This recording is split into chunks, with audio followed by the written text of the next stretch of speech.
তার জমিদারিতে কাজ করতেন হোসেন শাহ। হোসেন শাহর ওপর একটা দায়িত্ব দেওয়া হয়েছিল, তুমি এটা সরোবর খনন করো। না, তা একটা দায়িত্ব দেওয়া হয়েছিল, সরোবর মানে আপনার দিঘি খনন করলেন, বড় সরোবর। কিন্তু কাজের গাফিলতি ছিল, এই জন্য সুবুদ্ধিরা তাকে শাস্তি দেয়।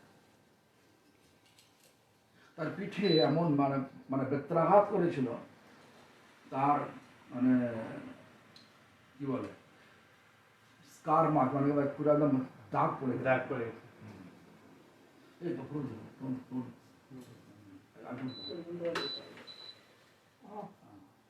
তো anyway, পিঠে দাগ পড়ে গেল।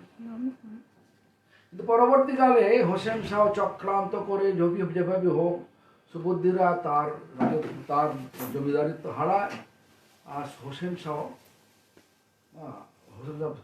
জমিদারি পেয়ে যায়, বাংলা দখল করে না। যাই হোক, এটা তো মুসলমানদের নীতিতে আছে।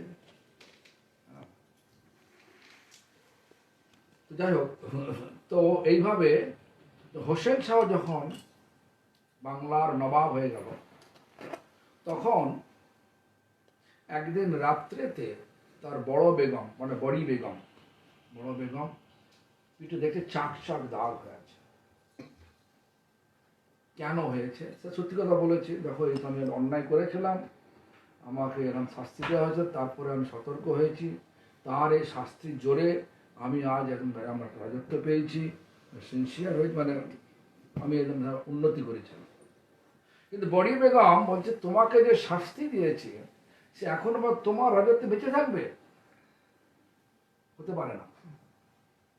তাকে তাকে তাকে মৃত্যুদণ্ড।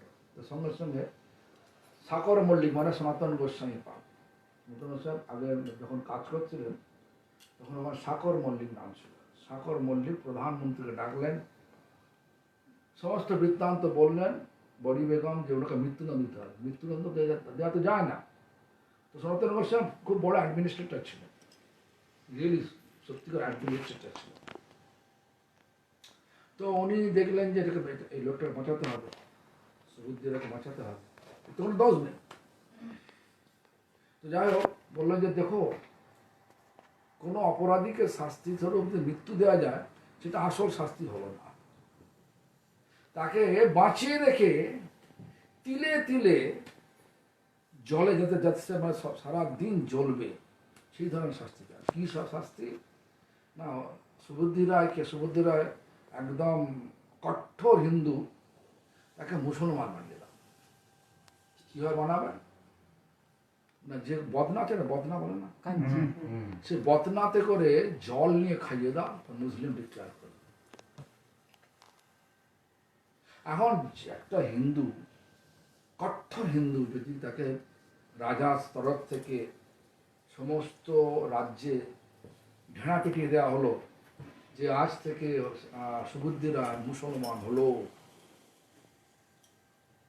তো তখন কি হলো না, বলছে আমি এমন একটা পাপী, আমাকে শেষ পর্যন্ত মুসলমান হতে হলো। এই পাপের প্রায়শ্চিত্ত কি?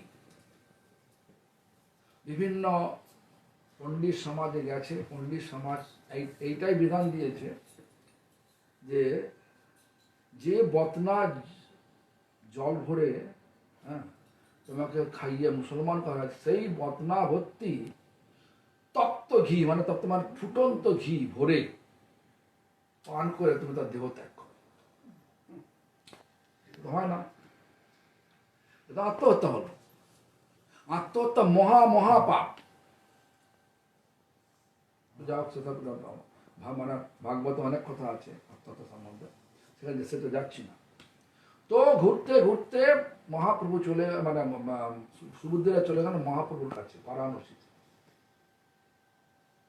বারাণসীতে মহাপ্রভু আছেন। সেখানে গিয়ে বললেন যে আমার এই সব ঘটনা আমি কি করে, আমার প্রায়শ্চিত্ত কি,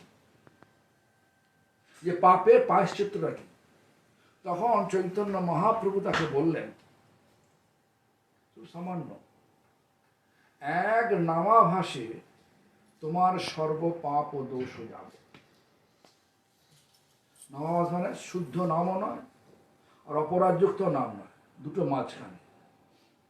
নাম আছে সেটা শুদ্ধ নাম, নাম অপরাধ আছে সেটা অশুদ্ধ নাম। নাম করতে করতে অন্যান্য চিন্তা করা, তাকে নাম অপরাধ। আর অন্য চিন্তা করছে না, নামে আর ভগবানের চিন্তা করছে না, তো মাঝখানে যেটা সেটা নামাভাস। সূর্য ওঠেনে কিন্তু পূর্বাকাশে এসে গেছে, লাল আভাস পড়ে গেছে, সে সূর্য আভাস। শুদ্ধ নামের আভাস এসে গেছে। এক নামাভাসে তোমার সর্ব পাপ ও দোষ যাবে। আর নাম লইতে কৃষ্ণের চরণ পাইবে। আর কৃষ্ণের নাম লইতে কৃষ্ণের চরণে হবে স্থিতি। মহাপাতকী হয় এই পায়শ্চিতি। মহাপ্রভুর কথা বিধান দিলেন, মহাপাতকী হয় এই পায়শ্চিতি। কি নাম দিলেন? বিধান দিলেন নাম। তো আমরা এই কলিযুগে আমরা মানুষ শরীর নিয়ে পেয়েছি, শরীর পেয়েছি। খুব ভাগ্যবান না হলে এই কলিযুগে মানুষ শরীর পাওয়া যায় না। তো মানুষ শরীর পেয়ে, আর এরা মহা সুযোগ পেয়ে, মহাসুযোগ মানে এই কলিযুগে শুধু হরিনাম করলেই, অপরাধ শূন্য হয়ে যদি হরিনাম করা যায়, তাহলে আমাদের আসল যে কর্তব্য, আসল যে জন্যে ভগবান আমাদেরকে মানুষ শরীর দিয়ে পাঠিয়েছে, সেটা সফল হতে পারে হরিনাম করলে। কেন? আমাদের ভগবান পাঠিয়েছে একটাই কারণে, জগতে যত আসক্তি, যতক্ষণ আসক্তি থাকবে জগতের প্রতি, ততবার কর্ম অনুযায়ী আমাদেরকে এই জগতে আসতেই হবে। এই জগৎটা দুঃখময়, দুঃখ যন্ত্রণাগ্রস্ত জগৎ। এই দুঃখ যন্ত্রণাগ্রস্ত জগৎ থেকে আমাদের উদ্ধার করানোর জন্যই ভগবান আমাদেরকে মানুষ দেহ দিয়ে পাঠিয়েছে। মানুষ ছাড়া অন্য কোনো জীব তারা কখনো ভগবানের সাধনা করতে পারে না। পারবে? তাদেরকে ভগবান স্বভাব দিয়ে পাঠায়। বাঘ মাংস খাবে, গরু ঘাস খাবে, যতই শেখান হরিনাম করতে বলতে পারবে না। কুকুর যত ট্রেনিং দেন সব কিছু করবে, কিন্তু হরিনাম করবে না। পারবে? এই জন্য মানুষ শরীরটা হচ্ছে ভগবত ভজন প্রদ, মানে ভগবত ভজনের উত্তম শরীর হচ্ছে মানুষ শরীর। এই জন্য চণ্ডীদাস আমাদেরকে বললেন, মানুষ মানুষ মানুষ বলি মানুষ হয় কয়জনা, ভাবিয়া বুঝিয়া গুনিয়া দেখিলে কোটিতে গুটি ক্ষয়। আশা করি বুঝতে পারছেন বাবা। মানে ভাবিয়া বুঝিয়া গুনিয়া দেখিলে কোটিতে গুটি, মানে যারা মানুষ লাভ জন্মলাভ করার পরে যুগ অনুযায়ী যুগোপযোগী যে সাধনা ভগবান দিয়েছেন, সত্য যুগের সাধনা ছিল ধ্যান, ত্রেতা যুগের সাধনা ছিল যজ্ঞ, দ্বাপর যুগের সাধনা হচ্ছে অর্চন, আর কলিযুগের সাধনা হচ্ছে নাম সংকীর্তন। কলিকালে ধর্ম হয় নাম সংকীর্তন, এতৎ অর্থে অবতীর্ণ শিশচীনন্দন। এই জন্য চৈতন্য চরিতামৃত আমাদেরকে শিক্ষা দিলেন, ভজনের মধ্য শ্রেষ্ঠ নববিধা ভক্তি, কৃষ্ণ প্রেম কৃষ্ণ দিতে ধরে মহাশক্তি, তার মধ্যে সর্বশ্রেষ্ঠ নাম সংকীর্তন। নবদা ভক্তি মানে শ্রবণ কীর্তন স্মরণ বন্দন পাদ সেবন দাসরে, পূজন সখী জন আত্মনিবেদন। আত্মনিবেদন, এই 9 প্রকার ভক্তি কথা আমাদের প্রহ্লাদ মহারাজ জানিয়েছেন। সপ্তম স্কন্ধে প্রহ্লাদ মহারাজ বললেন। আর সেটাকে মধ্যে বলছে, সেটাকে অবলম্বন করে আমাদের কৃষ্ণদাস কবিরাজ সাথে বললেন, তার মধ্যে সর্বশ্রেষ্ঠ নাম সংকীর্তন, নিরপরাধে নাম লইলে পায় প্রমাণ। অপরাধ শূন্য হয় না মানে শুদ্ধ না, অপরাধ শূন্য হয় না, অপরাধ যুক্ত নাম করলে বিষয় বাড়বে, আসক্তি বাড়বে, জগতের আসক্তি বেড়ে যাবে। আর অপরাধ শূন্য হয়ে নাম করলে জগতের আসক্তি কেটে যাবে। কি আমাকে কি নিন্দা করলো অত গায়ে আসবে না। অপরাধ শূন্য কিভাবে করতে হবে? অপরাধ শূন্য হয়ে নাম করার জন্য প্রথমে গুরু পরম্পরাকে পাঠাম। অনেক সমাজের রূপ গোস্বামীপাদ বললেন প্রার্থনা করি, প্রার্থনা করতে আমার কাছে প্রার্থনা করতে হবে। নিখিল শক্তি মৌলি রত্নমালা দ্রুতি নিরাজিত পাদ পঙ্কজান্ত ওই মুক্ত কুলই রূপাসমান পরিতস্তং হরিনাম সংশ্রয়ামি। এটা একটা প্রার্থনা। নিখিল শ্রুতি মানে বেদ, বেদান্ত, উপনিষদ। আজ রত্নের মালা রূপ ধারণ করে ভগবান আমরা পাদপদ্মের শোভাবর্ধন করছে। আর ওই পাদপদ্মের উপাসনা করছে কারা? ওই মুক্তকুল, ওই উপাসমানম, যারা মুক্তকুল পুরো, যারা মহাজন। শাস্ত্রে মহাজন মাত্র 12 জনকে বলা হয়েছে। স্বয়ম্ভু মানে ব্রহ্মা, নারদ, শম্ভু, কুমার, কপিল মানে কুমার, কপিল, বলির বৈয়াসকি মানে হচ্ছে সুখদেব, বয়ম মানে যমরাজ, তারপর প্রহ্লাদ, ভীষ্ম, জনক আর মনু। এই 12 জনকে আমাদেরকে যমরাজ বললেন আমরা এই 12 জন মহাজন। ওই মুক্ত কুলই রূপাসমানং,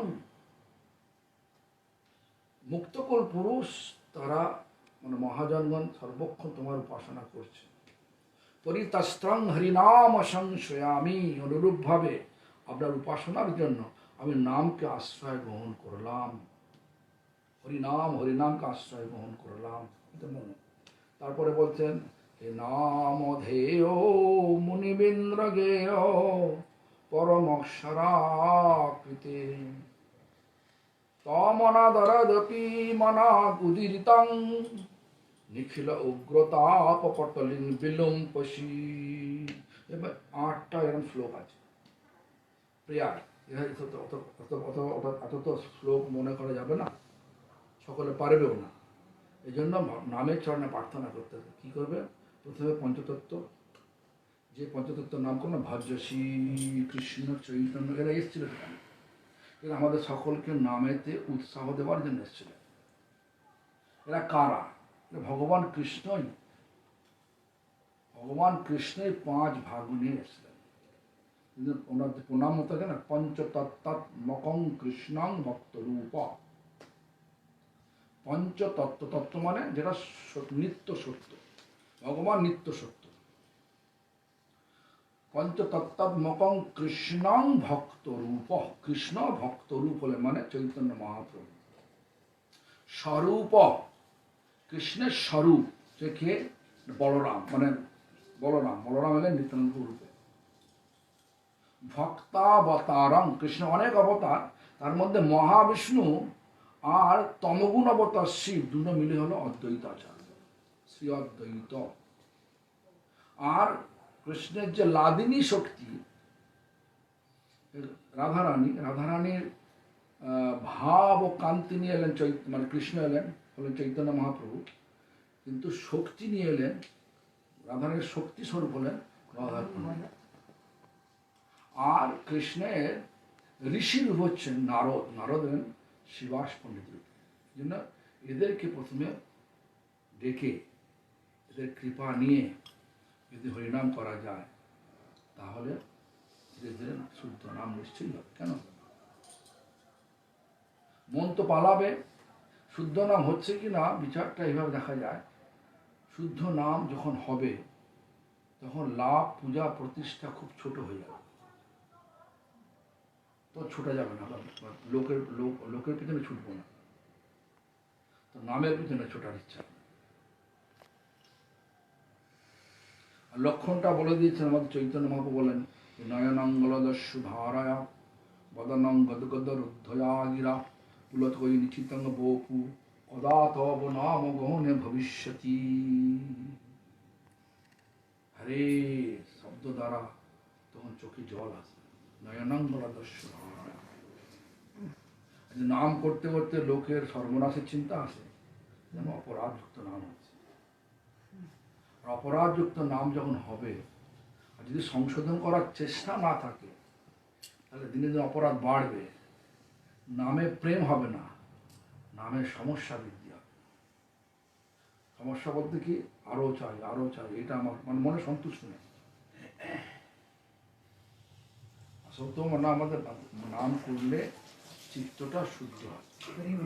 তোমাদের চেত দর্পণ মার্জনং ভব মহাদাবাগ্নি নির্বাপনং। চিত্তরূপ যে আয়নাটা যদি ময়লা থাকে, সেই আয়নাতে আমাদের নিজের দোষ নিজে দেখতে পাবো না, সবসময় ঝগড়া করবো লোকের সঙ্গে। আমি ঠিক আছে, অল্প সব ঠিক আছে।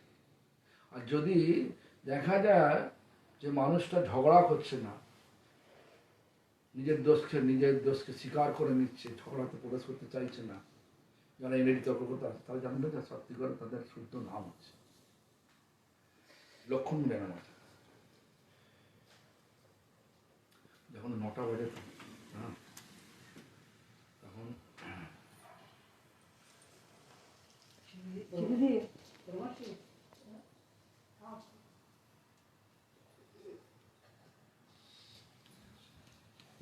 আর যদি প্রশ্ন আছে